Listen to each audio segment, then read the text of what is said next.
एक बार की बात है, एक राज्य के राजा की दो रानियां थी। बड़ी रानी का रूप सामान्य था, लेकिन छोटी काफी ही सुंदर थी। इस वजह से राजा छोटी रानी को अधिक प्रेम करता था। फिर छोटी रानी की हर बात माना करता था। एक दिन छोटी रानी ने राजा से बड़ी रानी की शिकायत कर दी। राजा बड़ी रानी से नाराज हो गए, जिससे दुखी होकर बड़ी रानी महल छोड़कर जंगल की तरफ जाने लगी। रास्ते में एक नदी पड़ी, जिसके किनारे पर एक अनार का पेड़ था। बड़ी रानी उसी पेड़ के नीचे बैठ गई और रोने लग गई। उसकी रोने की आवाज़ सुनकर वहाँ पर एक नन्ही सी परी आई। उसने रोते हुए परी को सारी बात बताई। बड़ी रानी की बात सुनकर नन्ही परी ने कहा, इस नदी में 3 डुबकी लगाकर स्नान करो, फिर इस अनार के पेड़ से एक अनार तोड़ लो। ऐसा करने से तुम भी रूपवान हो जाओगी। लेकिन मैंने जितना बताया है सिर्फ उतना ही करना, ना इससे ज़्यादा करना और ना ही कम करना। ऐसा कहकर नन्ही परी वहाँ से गायब हो गई। इसके बाद बड़ी रानी ने परी की बात मानते हुए वैसा ही किया। रानी ने जैसे ही नदी में पहली डुबकी लगाई तो उसके शरीर का रंग साफ हो गया।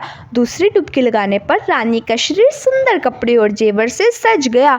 तीसरी डुबकी लगाते ही रानी के बाल घने, लंबे और सुंदर हो गए।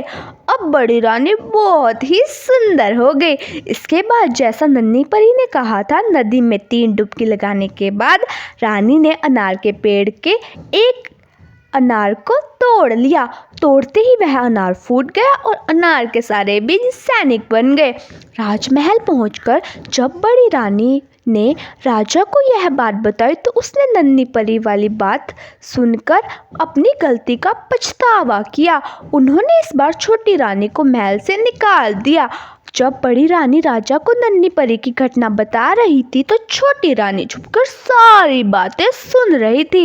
इसी वजह से महल से बाहर निकलने पर वह सीधे नदी के किनारे गई और उसी अनार के पेड़ के नीचे बैठकर रोने लगी। छोटी रानी के रोने की आवाज़ सुनकर नन्ही परी वहाँ प्रकट हो गई। उसने रानी से उनके रोने की वजह पूछी। छोटी रानी ने झूठ बोलते हुए नन्ही परी को बताया कि बड़ी रानी के कहने पर राजा ने उसे महल से बाहर निकाल दिया है। यह सुनकर नन्ही परी ने छोटी रानी से भी कहा कि पहले इस नदी में 3 बार डुबकी लगाओ, फिर इसी अनार के पेड़ से एक अनार तोड़ लो, लेकिन न इससे ज़्यादा और न इससे कम करना। ऐसा कहकर नन्ही परी वहाँ फिर से गायब हो गई। नन्ही परी की बात सुनते ही छोटी रानी बहुत खुश हो गई। पहली डुबकी लगाने पर उसका शरीर और भी ज़्यादा निखर गया।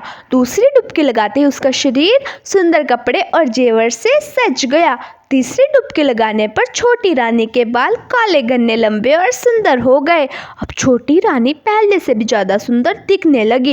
लेकिन छोटी रानी ने सोचा, अगर वह 3 डुबकी लगाने से इतनी सुंदर हो सकती है और डुबकियां लगाने पर वह और अधिक सुंदर हो जाएगी।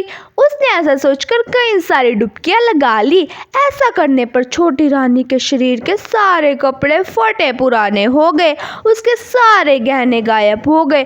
उसके शरीर का रंग भी गहरा हो गया। शरीर पर दाग दाने निकल गए। छोटी रानी अब पहले की तरह सुंदर नहीं लग रही थी।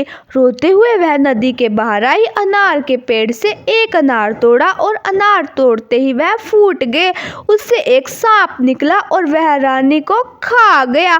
दोस्तों, हमें इस कहानी से यह सीख मिलती है कि नन्ही परी और छोटी रानी की कहानी हमें बहुत कुछ सिखाती है कि दूसरे लोगों के लिए हमें कभी बुरा नहीं सोचना चाहिए। धन्यवाद।